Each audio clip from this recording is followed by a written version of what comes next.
সালামু আলাইকুম। শীত বেশ জেগে বসেছে। সামনে নাকি শীত আরো বাড়বে।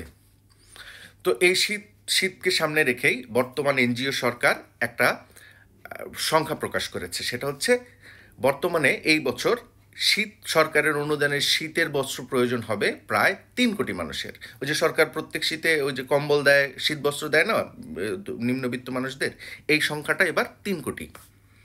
এবং তারা 3 কোটি সংখ্যা হিসেব করেই থেমে থাকে নাই, তারা এদের জন্য একটা টাকাও বরাদ্দ করেছে। 64 জেলায় শীত বস্ত্রের জন্য সব মিলিয়ে টাকা বরাদ্দ করেছে এবার এনজিও সরকার 43,45,000 টাকা। অর্থাৎ 64 জেলায় 3 কোটি মানুষের শীতের জন্য বরাদ্দ 43,45,000 টাকা। তো পার হেড যায় 11 টাকা 81 পয়সা। 11 টাকা 81 পয়সায় শীত বস্ত্র আমি জানি না, কিন্তু রুমাল পাওয়া যায় কিনা এই ব্যাপারেও আমার সন্দেহ আছে। তার মধ্যে আবার আমাদের দেশের এখন এনজিও সরকারের উপদেষ্টারা তো রকেট হেলিকপ্টার দিয়ে হচ্ছে শীতবস্ত্র দিতে অভ্যস্ত।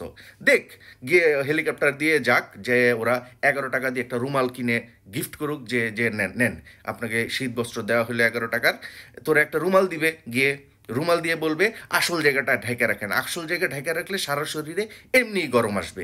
এছাড়া তো আমি দেখি না 11 টাকা দিয়ে আর কোনোভাবে শীতবস্ত্র কেনা সম্ভব।